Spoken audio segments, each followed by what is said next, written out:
Bien, bonjour à tous et bonne fête de la Sainte Trinité. Trinité Sainte, voilà, c'est le Père, le Fils et l'Esprit Saint. Disons souvent cette prière au nom du Père et du Fils et du Saint-Esprit, un seul nom, un seul Dieu, en trois personnes. C'est l'occasion aussi de remercier ce Dieu créateur qui a aussi permis que cette création soit magnifiée et cette recréation, c'est-à-dire cette rédemption, soit magnifiée par les arts. Et il est certain que dans la continuité de l'art, je dirais, du langage artistique qui est né avec l'humanité, eh bien, l'art chrétien occupe une place tout à fait remarquable et je dirais significative, une place de choix, art occidental, art oriental. N'oublions pas, ce sont ces grands artistes qui ont, je dirais, donné naissance à tout ce que l'on peut voir de magnificence, de grandeur, et aussi, je dirais, aussi un message. L'art est au service aussi je dirais, de la révélation de ce Dieu d'amour qui nous aime, révélation sur toutes les réalités qui nous entourent, le cosmos, je vous ai dit, mais aussi l'amour, la vie, la souffrance et même la mort, transfigurée dans cet art, puisque pour nous, la croix glorieuse, le Christ sur la croix glorieuse représente aussi le summum un peu de cette révélation d'amour. Alors merci Laure de nous parler de l'art sacré en France en particulier, mais je salue tous les artistes et je les remercie les artistes, d'abord ceux qui sont auprès du Père, et en particulier Fra Angelico, il ne faut pas oublier que c'est le patron des artistes, mais tous les artistes aussi aujourd'hui qui continuent et qui essayent aujourd'hui, c'est pas facile, de faire voir, je dirais, l'invisible présence de grâce et de beauté, l'invisible présence de Dieu. Merci aux artistes et qu'ils continuent. Et l'Église les aime et les encourage. Voilà, donc quand j'ai regardé un petit peu l'art sacré, je me suis dit que c'est vrai qu'on a une cathédrale avec très très riche, mais vous avez les amis de Saint-Siffrin qui font très bien leur travail, et je me suis dit que faire 2 fois le travail, c'était peut-être pas nécessaire. Hein. Donc j'ai préféré axer sur d'autres choses. Donc l'art paléo-chrétien d'abord, c'est l'art que l'on trouve à la naissance du christianisme. Donc il faut voir qu'on sort d'une période où chez les juifs, il ne fallait pas représenter quoi que ce soit. Ça faisait partie des commandements. Bien qu'on trouve plus loin le commandement que vous mettrez des anges sur... bon, bref. Non, il y a des exceptions. Il y a des exceptions. Quoi. Des anges, il y a des feuilles d'acanthe, il y a beaucoup de choses, mais effectivement, tu veux dire les visages. Les visages n'étaient pas représentés et tout. Donc, pourquoi ? Parce que le commandement disait vous ne ferez pas de représentation de ce qui est dans les cieux, ce qui est sur terre, voilà. Pour les parce adorer. Que c'était, comme dit très bien Michael, c'était la peur de l'idolâtrie qui régnait tout autour. Chaque peuple avait ses statues représentant ses dieux et c'était vraiment important. C'est tout là, c'est de là que vient cette défiance et c'est de là aussi que l'Église, tout en prenant un contre-pied parce que la révélation du mystère chrétien change et bouleverse, puisque Dieu prend visage d'homme. Et donc nous pouvons représenter, mais nous savons ce que nous représentons, et en tout cas, nous n'adorons pas les statues ou même les croix, etc. C'est ceux qui représentent les croix ou les statues, parce que nous savons bien que c'est Dieu. Mais nous n'avons pas, nous ne sommes pas pas des amulettes ou des gris-gris ou des idolâtries. Donc il y a toujours un équilibre à garder. Voilà. Mais il est vrai que c'est la raison principale pour laquelle on interdisait. Et cette peur, on va la retrouver même dans le christianisme à des périodes diverses, et notamment une période très célèbre dans l'histoire du christianisme qu'on appelle la période des iconoclastes, qui, au nom de la pureté de l'évangile, vont vouloir détruire tout ce qui représente aussi toute représentation, toutes les icônes, etc. Voilà. Donc, bien sûr, le christianisme arrive dans des pays païens qui avaient, eux, des représentations. D'accord ? Donc, finalement, on se retrouve avec des choses. Alors dans les catacombes, pourquoi? Parce que justement, ils se réunissent dans les catacombes ou dans Pour se des villas. protéger des persécutions. Dans des villas quand ça va mieux. Oui, Pour, ou même se cacher. Voilà, ou même se cacher. Et donc vous avez des représentations. Donc dans les représentations, vous avez... alors d'abord je vous présente le livre. C'est Objets et symboles de la foi. C'est un très beau livre qui regroupe tout, quoi. Et donc vous avez dans ce livre-là, par exemple, les symboles de la passion. Vous voyez? Et puis, là, par exemple, le Christ qui est représenté comme ça. Enfin, vous voyez ce que je veux dire? Des symboles qui voilà. indiquent qu'on est chrétien. Voilà. Et qu'on est bien dans un lieu chrétien. Et puis après, tu le fais passer pour que... Notamment, tu as montré le symbole de ictus. De ictus, voilà. Du poisson en grec. Ictus, chaque lettre formant l'anagramme, si on voulait, de Jésus-Christ, Fils de Dieu Sauveur. Voilà. Ictus. Ictus. Jésus-Christ, Ictus, Théos, Dieu, de Dieu, Oios, Fils de Dieu, et Sotérios, Sauveur. Ictus, en grec. Voilà, donc ce sont les initiales. Et des croix. La croix n'est pas un symbole chrétien au sens non, il y avait déjà... Vous savez bien qu'il y a la croix égyptienne, il y a plein de croix, etc. Mais c'est le symbole, évidemment, forcément, à la fois un symbole cosmique, mais c'est un symbole de l'histoire du Christ qui donne sa vie sur le bois de la croix qui devient finalement le symbole des chrétiens. Voilà, donc ça, vous le retrouvez. Alors ça permettait aussi aux chrétiens de se repérer, hein, voilà, c'est logique. Mais vous le retrouvez aussi sur les tombes et sur les sarcophages. Et je me suis demandé si vous étiez au courant des sarcophages de Mazan. Oui, moi j'y étais. J'ai vu Mazan. Oui, tout à fait, je les ai visités moi aussi. Ils sont au cimetière. Voilà. Ils sont au cimetière. Pas forcément. Il y en a aussi. Un peu en haut. Ah oui, il y a un endroit où vous avez des sarcophages tout au long d'une rue. C'est ça. Donc voilà, je vous invite si vous, à revoir ça parce que c'est quand même. Et cette rue, elle est vers le cimetière ou elle est elle est indiquée dans Mazan. Hein, d'accord. Voilà. En fait, c'est la rue qui va monter. Qui monte. Oui, ça monte. C'est pour ça que j'irai pas deux fois. D'accord. Ça monte. Il faut y aller en voiture. Oui, ils mettent tout en montée. Enfin, je me plaindrai. Voilà. Donc vous retrouvez quand même sur les sarcophages, dans les catacombes, tous ces symboles. Ouais. Vous voyez? L'agneau, par exemple. L'agneau, enfin, bon, ce livre est fait justement pour voir tous les symboles chrétiens, tout ce qui, il est magnifique. Hein, c'est un livre que je conseille si vous voulez vraiment apprendre. Voilà. Gérard Audouin, Objet, symbole de la foi. Christianisme vraiment, et tradition. Vraiment, voilà, il y a beaucoup de photos pour justement comprendre comment c'était fait. Et puis il y a toute l'histoire des saints, il y a les symboles qui vont avec les saints, parce que bon, vous savez qu'on s'est servi aussi de la légende dorée hein, pour représenter dans les tableaux les saints. Hein. Mais lui, il vous indique tous les... Pour chaque saint, toutes les voilà, donc il est très bien ce livre, il est, enfin bon, pub. Voilà. C'était la page pub, voilà. Donc les catacombes, c'est le premier art primitif donc du christianisme quoi. Hein, vous le retrouvez là.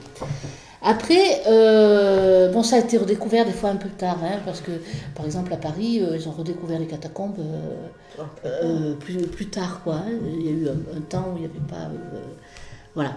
Donc maintenant on en prend soin, on fait attention, c'est plus comme avant.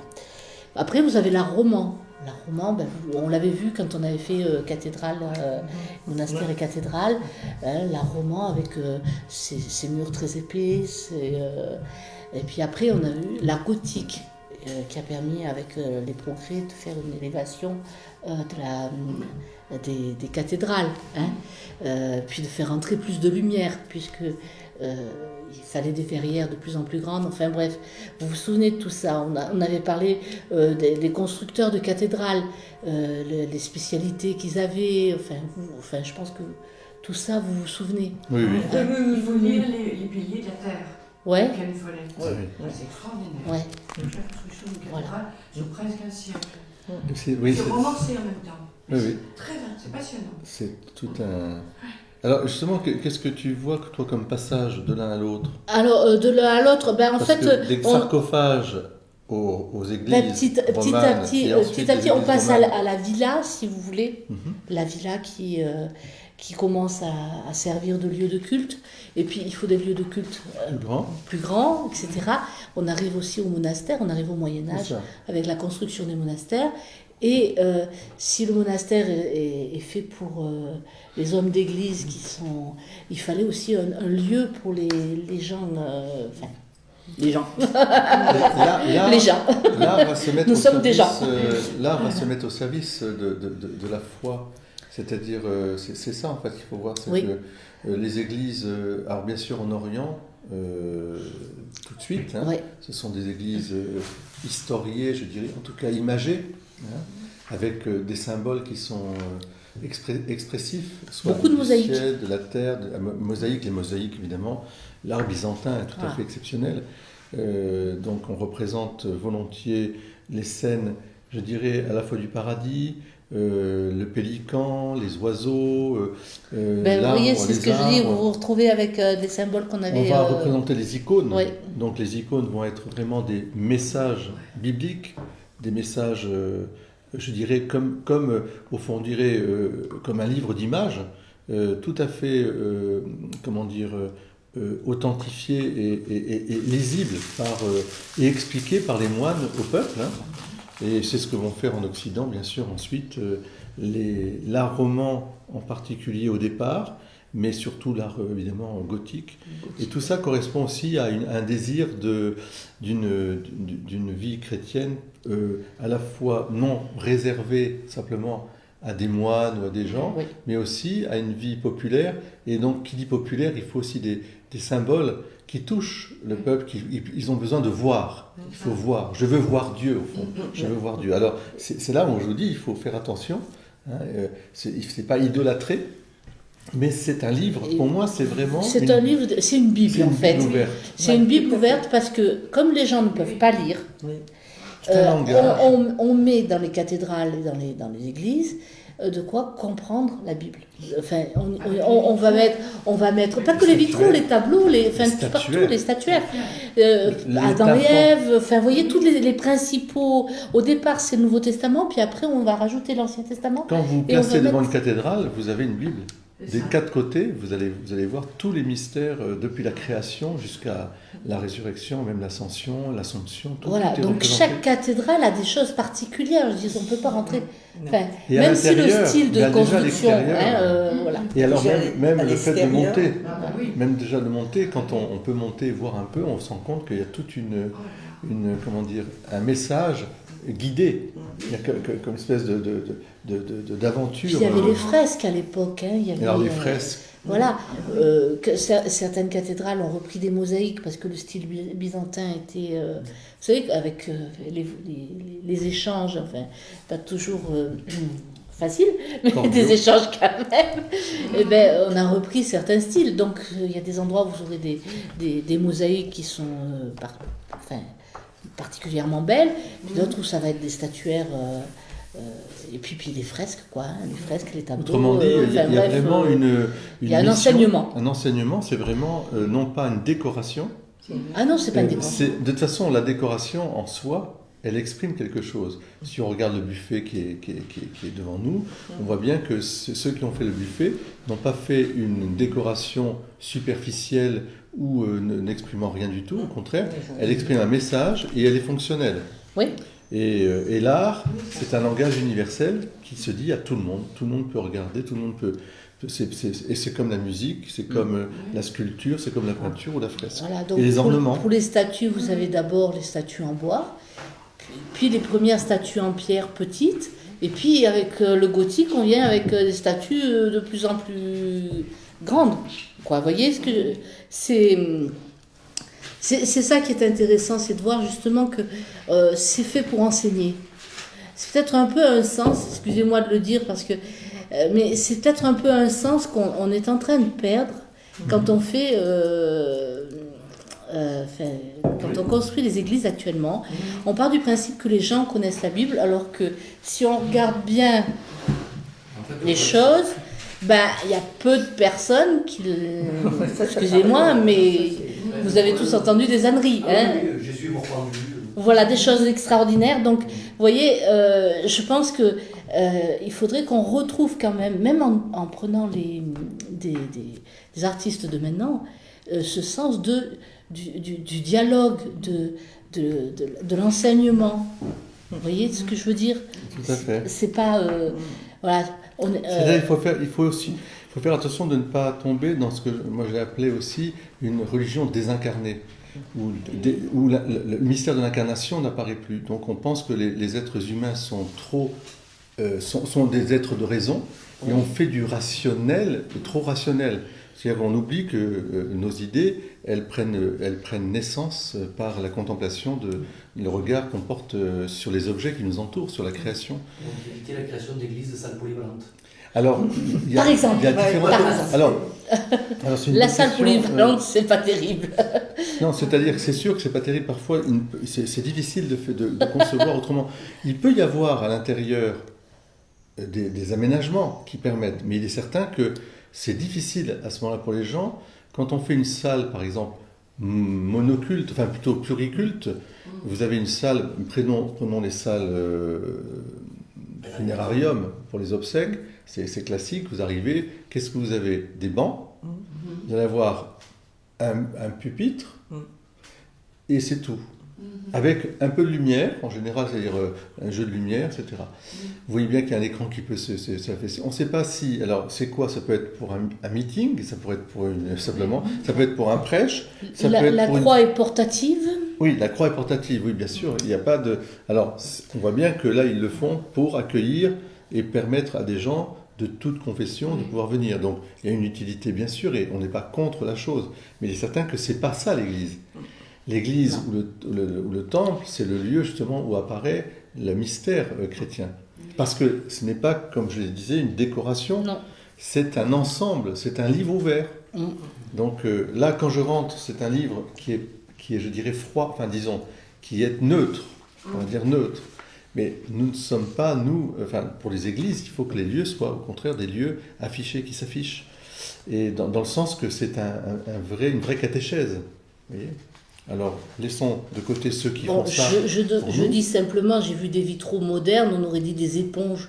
Je vois pas en quoi l'éponge, à part la lumière, je veux dire. Alors, voilà. Mais la forme d'éponge, faut pas exagérer, quoi. Je veux dire, ça. Typiquement, le monastère de Ganagobi. Je sais pas. Lui, je l'ai pas vu, mais j'ai vu d'autres églises où la forme d'éponge n'était pas terrible, quoi. Les vitraux sont absolument hideux. On aurait dit que quelqu'un a balancé de la peinture sur une vitre. C'est ça. Littéralement. Oui. Alors, alors après, Jean-Pierre, on ne va pas rentrer dans cette question de goût, de couleur. Ce qui est vrai, c'est qu'il y a dans les vitraux cisterciens ou disons romans la volonté de ne pas historier. Donc ce sont souvent des vitraux qui vont faire passer la lumière, des lumières teintées, avec parfois des figures soit tirées des plantes, soit tiré un peu géométrique, mais il n'y a pas de visage de saint ou quoi que ce soit dans l'art roman. C'est dans l'art gothique qu'on va avoir dans ces vitraux toutes les histoires, tous les saints, etc. Donc c'est une autre conception aussi. Donc on peut comprendre aussi. Après, la réalisation des vitraux modernes, ça, chacun peut avoir son avis. Il y a de très beaux vitraux modernes que je connais, la Verroy par exemple, qui sont très beaux, mais en soi, c'est pas ça qui me... Les couleurs vont m'attirer, les couleurs, la flamme, mais je préfère dans ce style vraiment les vitraux d'inspiration romane, parce qu'ils sont doux, ils sont beaucoup plus harmonieux, beaucoup plus naturels, je dirais.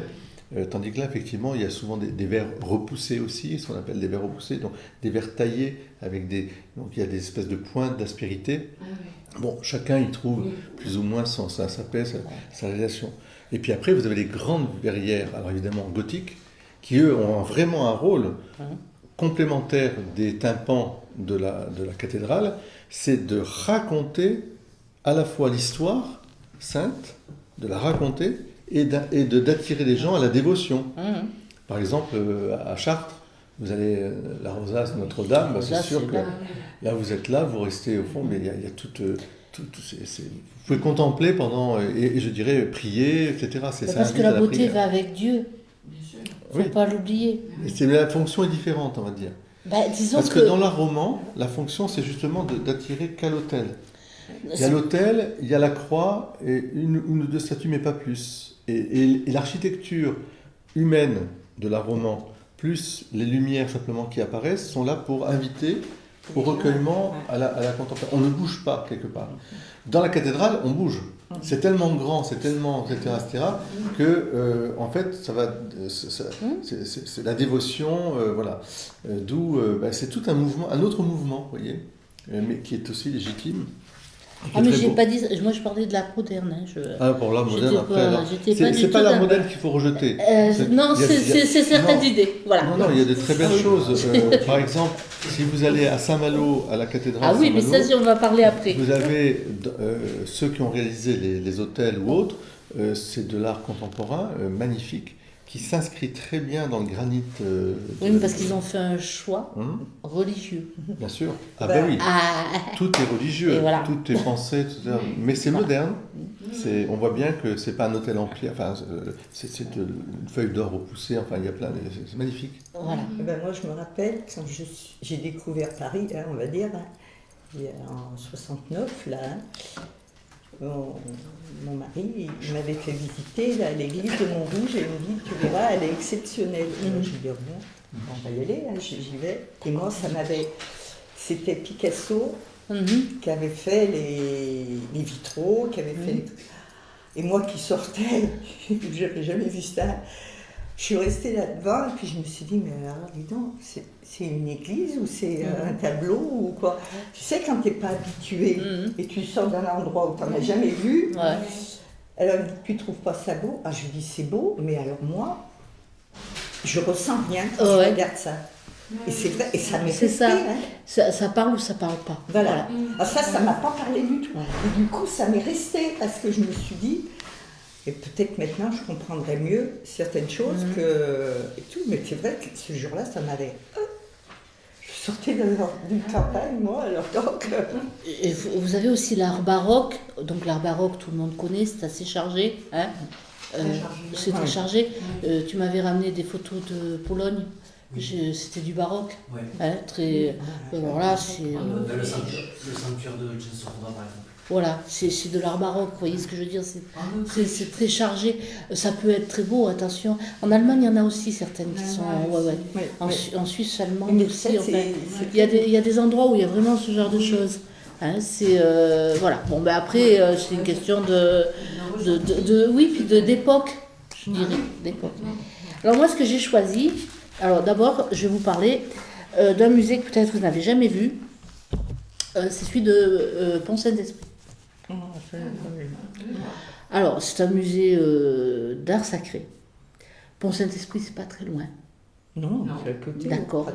Et alors, ce que j'ai trouvé extraordinaire à Pont-Saint-Esprit, c'est qu'on voyait des choses de toutes les époques. Ils ont pris des tableaux, des sculptures, des objets de toutes les époques. Donc, le père est parti avec la Torah. Oui, mais Ça me parle de la Torah. Non, mais il est parti avec la photo, donc je ne peux pas vous montrer la Torah.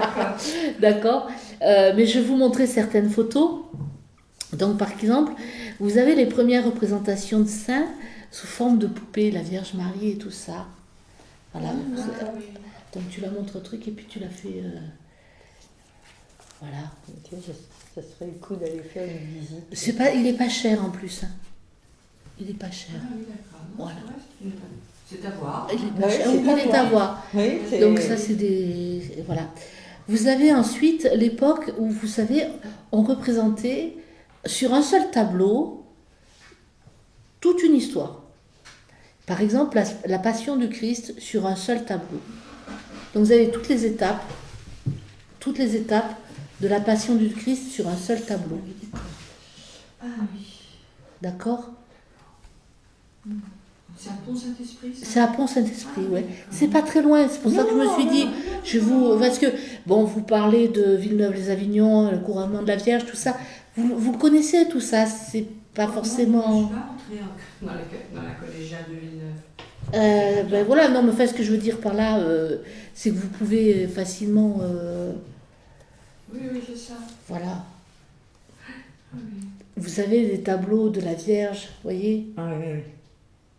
Donc vous avez vraiment toutes les époques qui sont représentées. Ah, c'était... C'est ça qui est intéressant, c'est de voir une évolution dans la représentation des époques. Ah oui, d'accord. Vous avez aussi, on utilisait beaucoup l'ivoire, Mais c'est sûr. Ah oui. d'accord? Et vous avez ces statues de vierges en ivoire Oui. qu'on ne voit pas ailleurs, hein, on ne les voit plus maintenant. Hein. Non, non, non. Voilà, donc c'est quand même quelque chose qui est à voir. Vous avez en statue, mais en statue de ma taille, Ouais. d'accord? Hein, pas une statue Gethsemane, avec l'ange qui vient voir Jésus qui est effondré. D'accord? Ouais. Les statues font ma taille. Hein. Voilà. C'est impressionnant. Je vous garantis que c'est impressionnant. Je vous ai mis que quelques extraits, hein, c'est pas du tout. Mais c'est parce que c'est des périodes différentes et que je pensais que c'était intéressant. Ça, vous allez être surprise peut-être vous en avez vu, mais ça, c'est un crucifix sur un bateau. Les crucifix qu'il y avait sur les bateaux portaient sur eux les épreuves qu'ils avaient traversées. L'alcoolisme, tout ça. Non, Il y a droite, en fait. non, mais tous sont différents. D'accord? Oui, oui, oui. Alors, je vous encourage à aller le voir. Hein. Oui, oui, oui, c'est très bon. Ouais. Vous avez des œuvres modernes.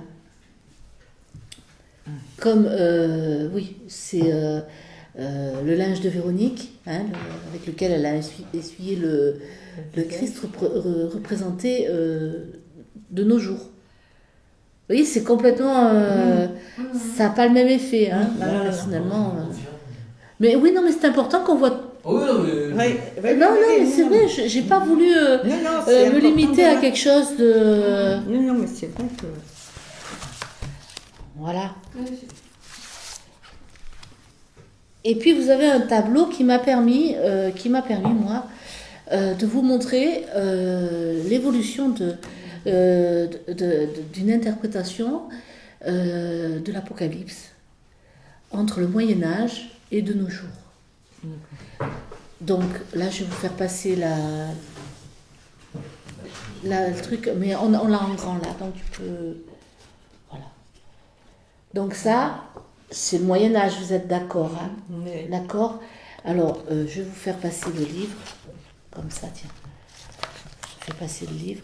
Comme ça, vous pouvez... Vous avez la photo et le livre. Voilà.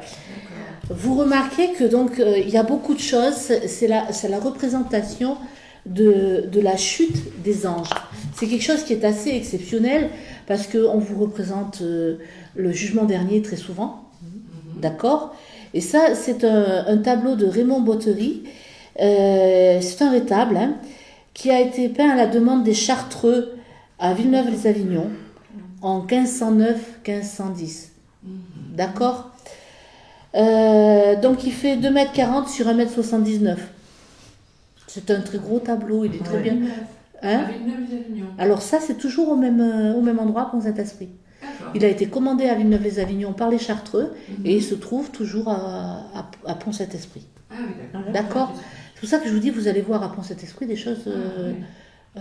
Maxence, tu y étais allé, moi j'ai trouvé qu'il y avait des œuvres incroyables, tout de l'art religieux, hein, pas de... Oui, d'accord. Voilà. D'accord? Donc le prix était de 35 écus d'or. Pour vous donner une estimation, le couronnement de la Vierge d'Enguerrand en carton a coûté 50 écus d'or. D'accord? Voilà, c'est pour vous... Donc, les Chartreux, parce qu'il ne faut pas croire qu'une œuvre d'art est faite comme ça sans avoir le suivi de l'Église. Hein. Bien sûr, le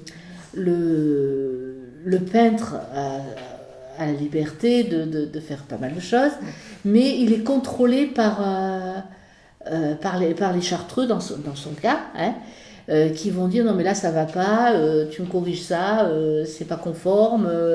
Vous voyez ce que je veux dire? Parce que ça doit être fidèle à la Bible et ça doit être fidèle à ce qui est nécessaire pour que les gens comprennent. D'accord? Donc la chute des anges, vous connaissez l'histoire de la chute des anges? Pas vraiment. Pas vraiment. Donc ça vient avant l'homme, hein, d'accord? Dieu a créé les anges. Vous savez qu'il a créé d'abord l'invisible et puis le visible. Il a créé les anges de toute beauté d'ailleurs, hein, avec une hiérarchie comme c'est Denis enfin bon bref. C'est une aéropage. Voilà, j'arrive jamais à mettre les trucs dans l'ordre. Qui a fait la hiérarchie des anges, qui les a expliqués. Donc, vous avez donc la hiérarchie des anges avec ceux qui sont le plus près de Dieu, puis les anges gardiens qui sont les plus près de nous. Hein. Donc, il y a toute une hiérarchie, il y a 9 grades, si vous voulez, entre guillemets. Et donc, Dieu présente à Lucifer, qui est Lucifer, ça veut dire qu'il porte la lumière. Hein, ça, je vous apprends rien. Il présente à Lucifer le fait que la seconde personne de la Trinité va s'incarner en homme. Et là, ça provoque une réaction très vive de Lucifer, qui estime qu'il est bien meilleur que l'homme, bien plus intelligent, bien plus abouti, enfin bref, qu'il est bien meilleur que l'homme, et que Dieu a tort. En gros, voilà. Et il veut obtenir de Dieu qu'il change son programme, quoi. D'accord? Donc, c'est un péché d'orgueil. Typique péché d'orgueil. Moi, je suis meilleur que toi, Dieu. D'accord? Vous voyez ce que je veux dire? C'est moi qui ai raison, toi tu te plantes, en gros. Voilà. Et c'est la fameuse bataille qui a lieu dans le ciel entre Saint-Michel et les anges déchus. D'accord?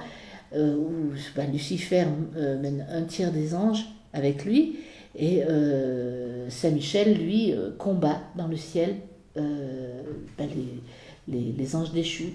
Et ils sont renvoyés donc en enfer. D'accord? Voilà. En gros, voilà. C'est assez clair. Hein? Donc vous voyez ici en haut la Trinité. Il y a quelque chose qui devrait vous frapper. La Trinité. Là. Tout en haut. Ah non, là haut, là. Les visages sont coupés. Les 3 personnes, mais elles ressemblent toutes.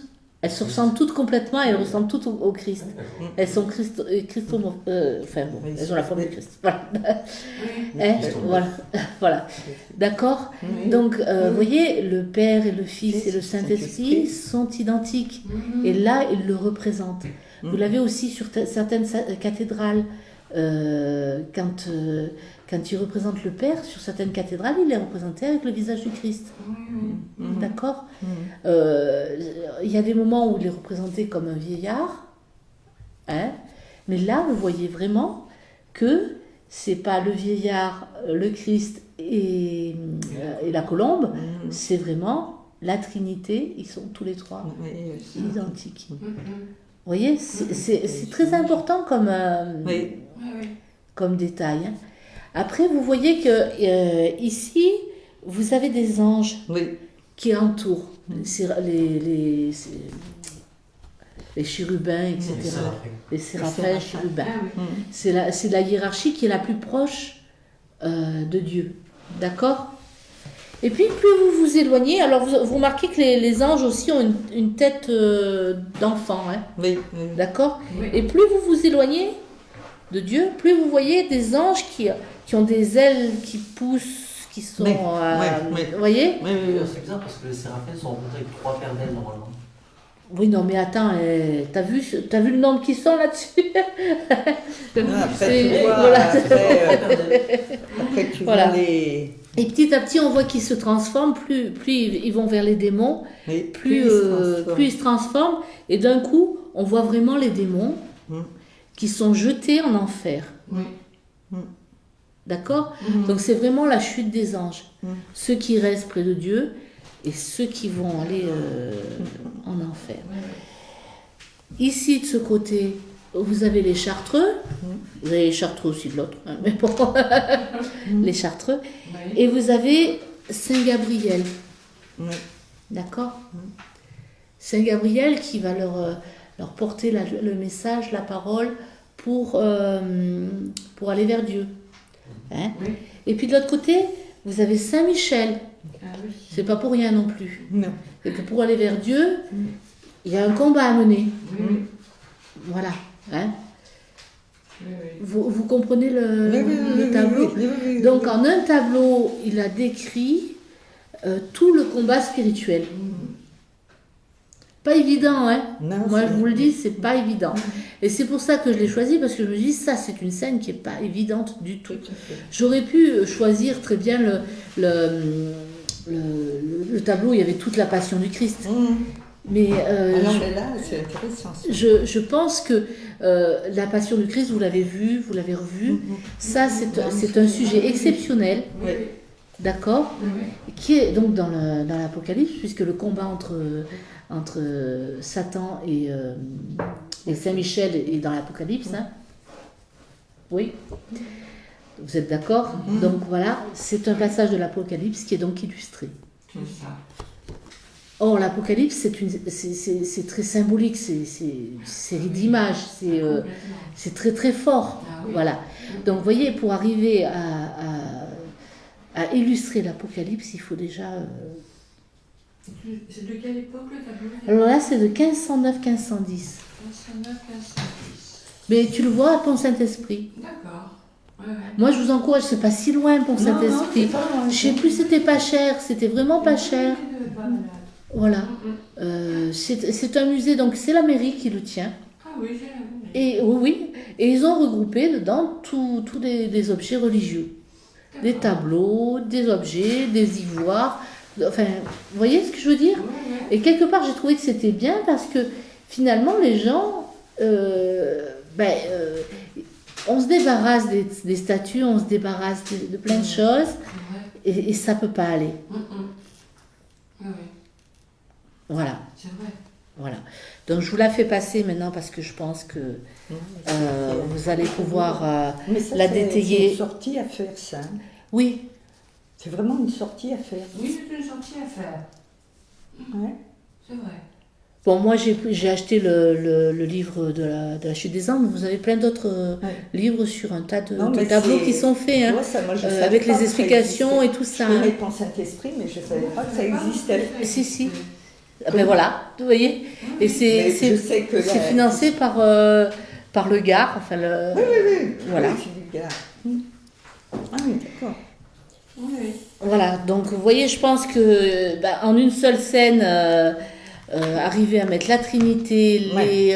les séraphins, chérubins et les anges déchus, les Chartreux, Ouais. Saint-Michel, Saint-Gabriel, c'est pour ça qu'il est un peu dense. Hein. Ouais, mais Oui, oui, oui. Oui, mais enfin, bon, il faut voir que C'est un chef-d'œuvre, c'est hein, un chef-d'œuvre. Voilà. Et c'est le peintre, c'est qui? C'est Raymond Bottery. Ah, d'accord. Il n'est pas forcément connu, mais il s'est beaucoup inspiré d'Enguerrand Carton, Ah oui, d'accord. d'accord?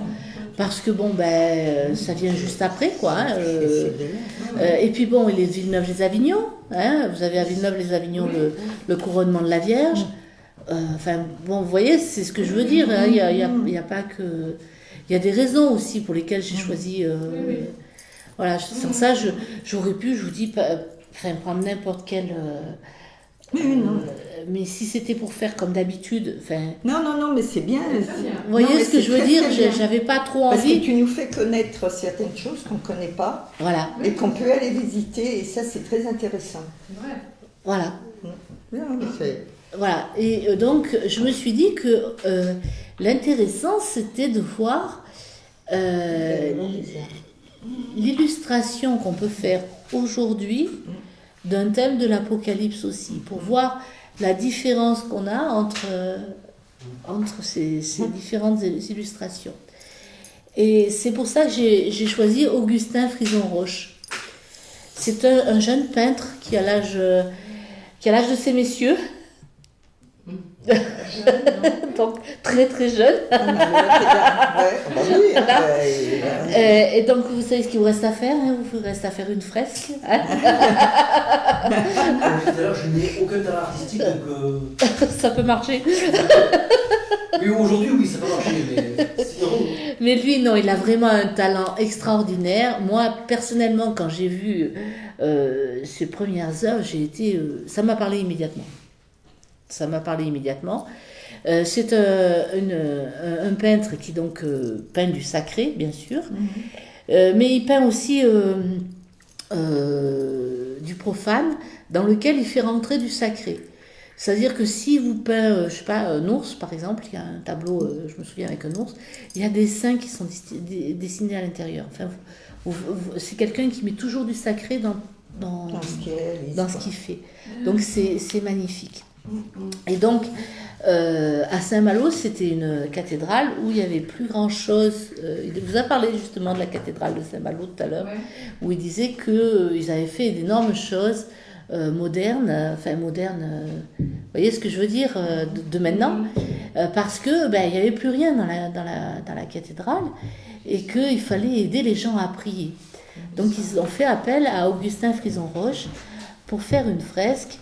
Une fresque qui fait 6 mètres, je crois, sur... 6 mètres, je ne sais plus, c'est 6 mètres sur 2 ou 3, je ne sais plus. 6 mètres sur 2, voilà. 6 mètres sur 2. Donc, je ne sais pas si vous voyez la longueur de la fresque. D'accord ? 6 mètres sur 2. C'est une fresque qui est peinte sur bois. D'accord ? Donc c'est assez impressionnant. Vous trouverez des reportages d'ailleurs sur internet. Ça vous intéresse, je vous les mettrai. Où il explique comment il a peint, où il explique comment ça a été installé, parce qu'il a fait des panneaux, hein. D'accord. Et puis après, il y a eu un châssis qui a été mis sur les murs par des professionnels, mais enfin, je dis pas qu'il n'y a pas. Enfin, des professionnels, quoi. Enfin, c'est pas mon bricolage, quoi. Je vous le dis. Moi, c'est pas sûr que ça tienne. Mais bon, ce que je veux dire par là, c'est que c'est des professionnels pour faire ce genre de choses. Donc, ils ont longuement travaillé pour que ça ne bouge pas. Et puis aussi que les panneaux s'emboîtent mais parfaitement, quoi. Vous voyez ce que je veux dire ? Ben oui. Voilà. Et cette fresque, ça donne ça. Ah oui, D'accord. très belle couleur. Ah oui, mais c'est une très belle couleur. Ouais. Magnifique. Et puis Marie. Très beau bleu. Voilà. C'est plusieurs passages de l'Apocalypse qui sont représentés. D'accord ? Donc, ce tableau, il se lit de droite à gauche, au lieu de gauche à droite. À gauche. Voilà. Vous savez que d'habitude, on lit dans le sens inverse. Dans le sens... Voilà. Et bien là, vous avez la lecture de droite à gauche. C'est voulu. C'est voulu. Hein. C'est voulu parce que il devait être installé de telle manière que il fallait qu'il y ait une correspondance entre le tabernacle et puis le reste et la nef. D'accord ? Pour que justement on voit du Christ jusqu'à... Voilà. Vous comprenez ce que je veux dire ? Du tabernacle à la nef. D'accord. Il est installé de telle manière que... Voilà. Oui. Le côté droit est du tabernacle et l'autre côté, le côté gauche de la nef. D'accord ? Donc, au centre, vous voyez la Vierge Marie. La Vierge Marie. Voilà, d'accord. Bon, il aurait pu... Alors, ils avaient le choix entre représenter l'Église qui enfante les chrétiens ou la Vierge Marie qui enfante le Christ. Avec le prêtre, avec les arts sacrés, etc., le prêtre, le curé de la cathédrale, ils ont donc choisi de représenter la Vierge qui enfante le Christ. D'accord. Et c'est la Vierge de Guadalupe qui a servi de modèle pour le visage.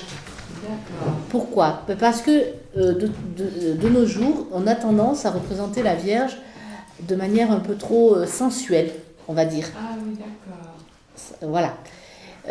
Donc, ça porte moins à la prière de mettre un visage trop sensuel, si vous voulez. Ça nous attire plus vers le bas. D'accord. Excusez-moi de le dire comme ça. Donc, ça correspond à Apocalypse chapitre 12, versets 1 à 3. Un grand signe apparut dans le ciel, une femme ayant le soleil pour manteau, vous le voyez, la lune sous les pieds et sur la tête une couronne de 12 étoiles. D'accord? Donc il a pris, parce qu'il a pris carrément des phrases de l'Apocalypse là, lui. C'est vraiment, il a tenu le truc. Vous voyez qu'à ses pieds, La lune. ouais, mais en dessous, En dessous, je vois pas d'ici. regardez bien en dessous, tu peux le montrer, serpent. le serpent. Ah oui. D'accord. Oui. Passe le 2 secondes, puis ça va revenir. C'est vrai que je ne l'ai pas fait qu'elle le voit bien en grand comme ça, voilà. Voilà, à ses pieds, il y a le serpent des origines, celui qu'on nomme diable ou Satan. Donc, à ses pieds, c'est le chapitre 1, verset 9.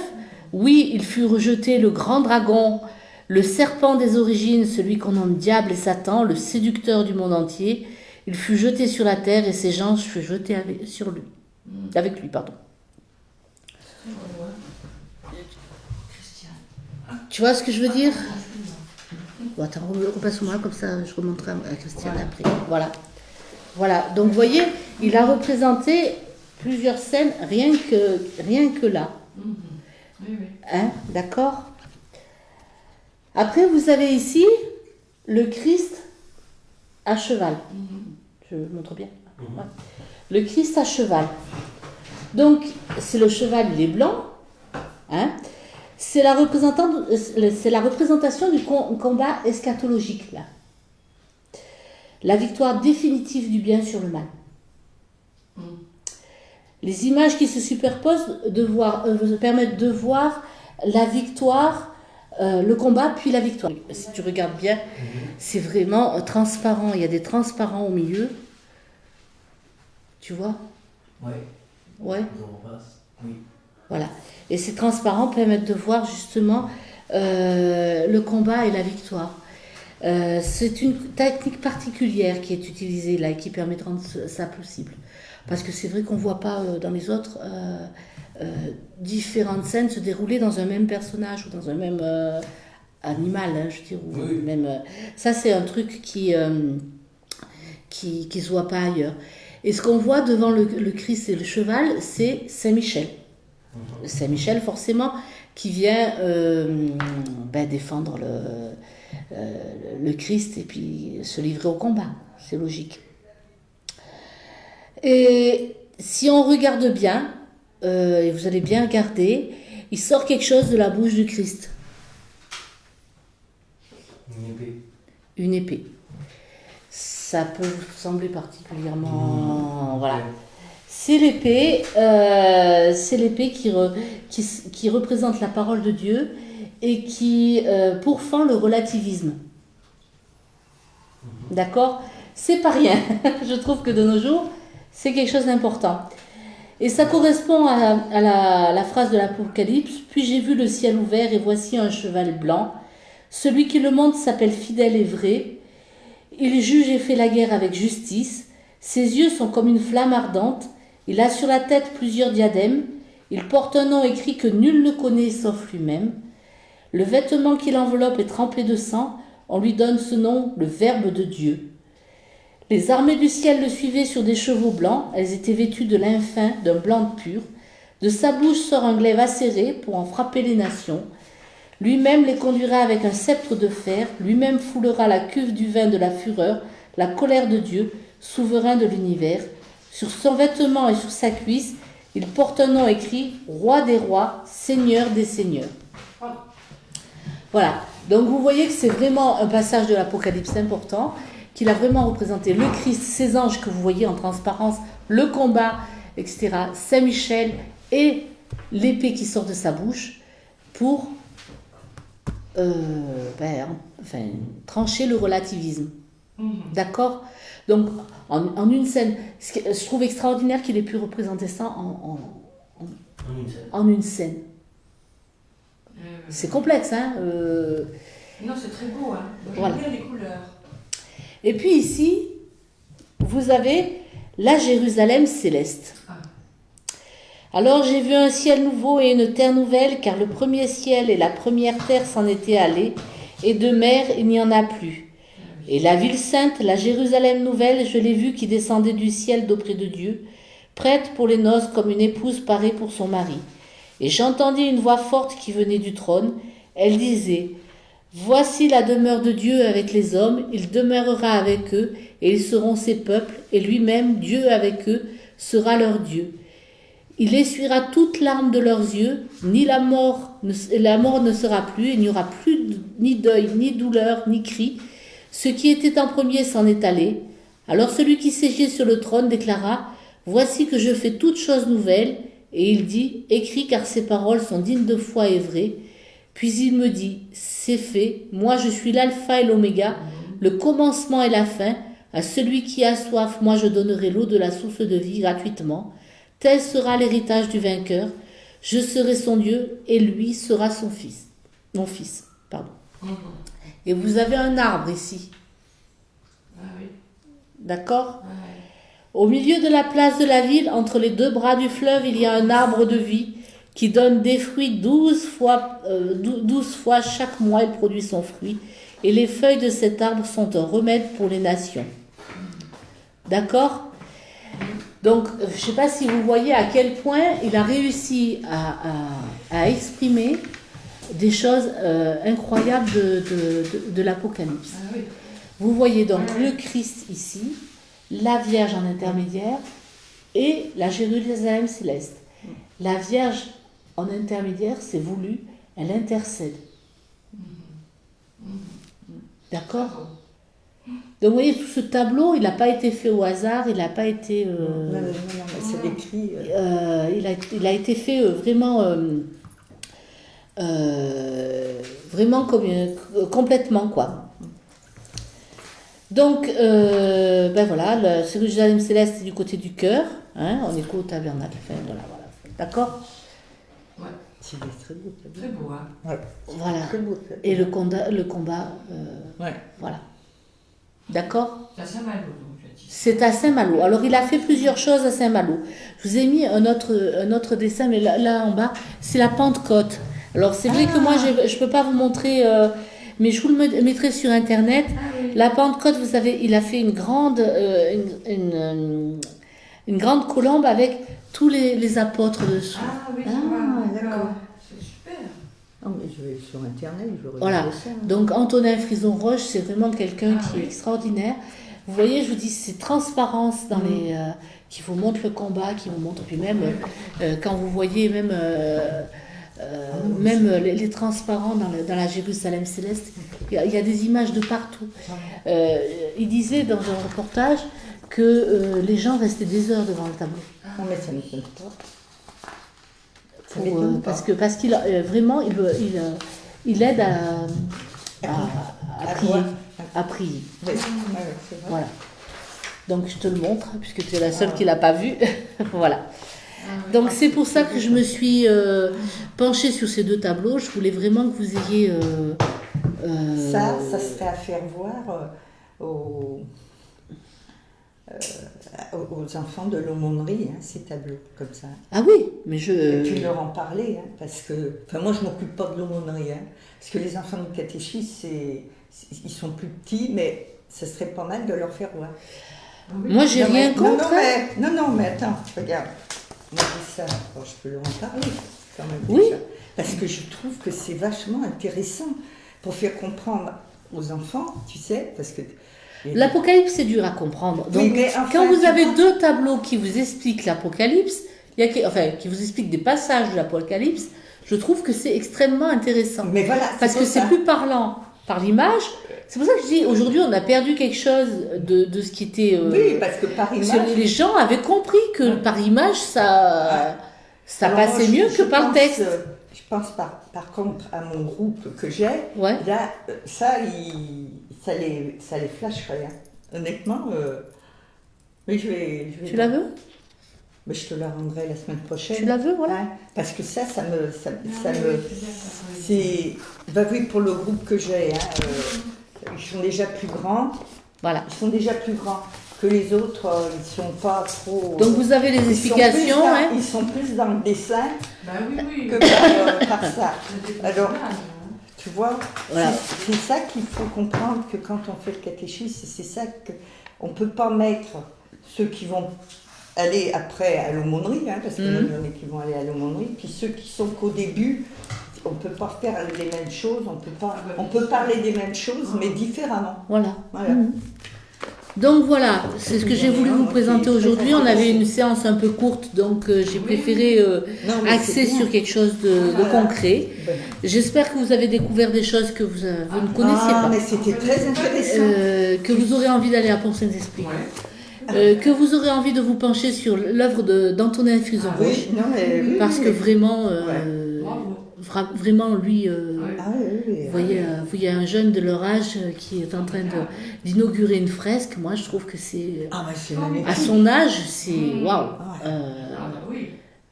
exceptionnel de nos jours. C'est Ah oui, vrai. c'est Hein, exceptionnel.